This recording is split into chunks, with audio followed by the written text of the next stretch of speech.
já tivemos um príncipe africano entre nós. As histórias de nossa africanidade e a riqueza cultural do Brasil, às vezes, parecem não ter fim.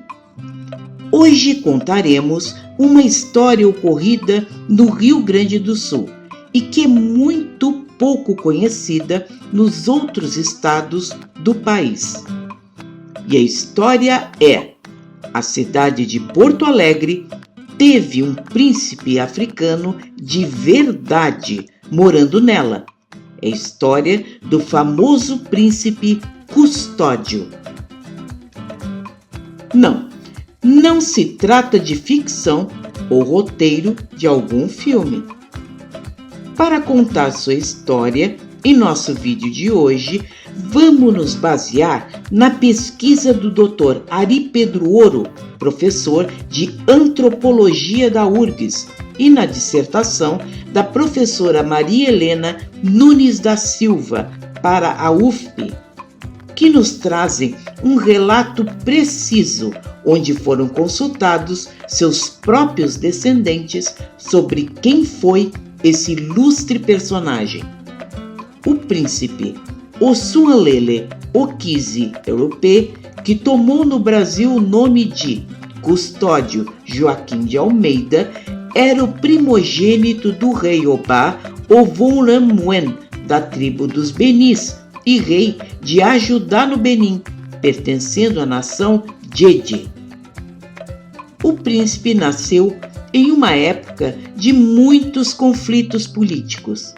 Foi um homem que teve certamente educação europeia, talvez enviado para lá porque muitos partidários desejavam que subisse ao trono, destituindo o rei.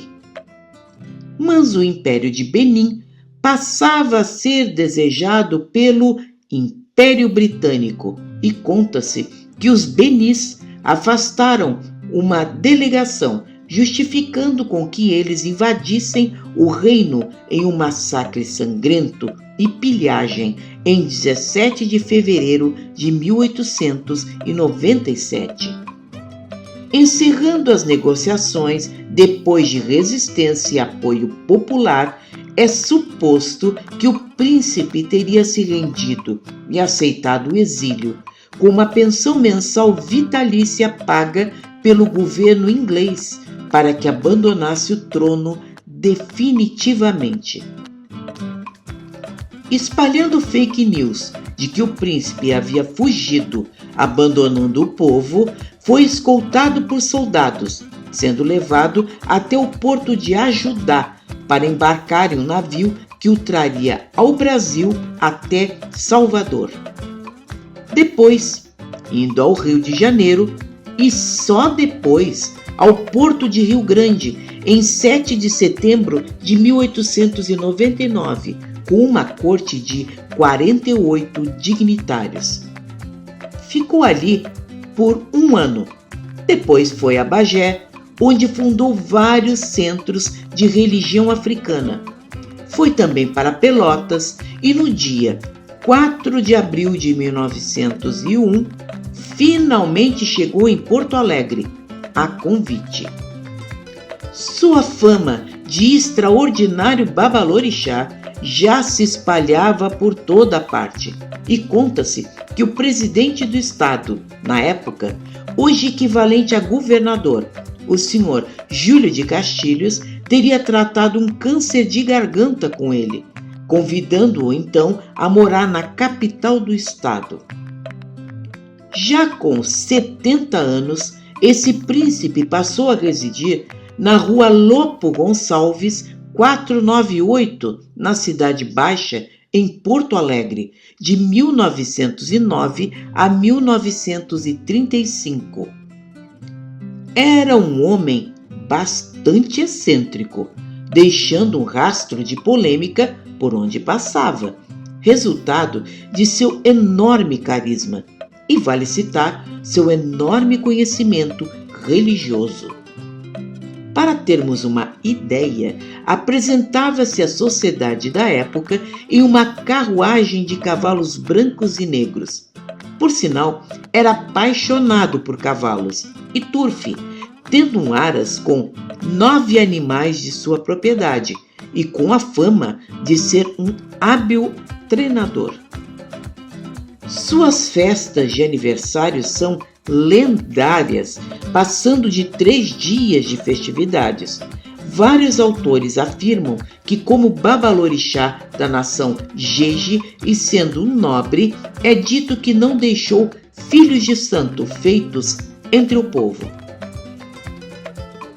Outro dado é de que os políticos do Partido Republicano Rio-Grandense, como Borges de Medeiros e até posteriormente Getúlio Vargas, o teriam procurado, tendo ele livre acesso ao palácio do governo e à elite daqueles tempos.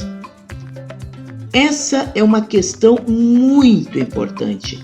Até então, a religião africanista nesse estado do país era vista apenas como baixa feitiçaria ou até relacionada à marginalidade, dada como algo desordenado que muitos se envergonhavam em praticar. Coisa que a presença de Custódio foi capaz de mudar com o tempo, dando-lhe prestígio e dignidade, inclusive muitas vezes mediando a classe dominante com as classes mais populares, quando necessário. Fala-se que Custódio faleceu aos 104 anos de idade, deixando alguns assentamentos religiosos na cidade, em especial aquele do orixá Exu, aqui chamado de Bará, no centro do mercado público da capital, ponto de veneração dos africanistas. Custódio deixou filhos e descendentes, que souberam preservar suas histórias, fornecendo preciosas informações a estudiosos desde então.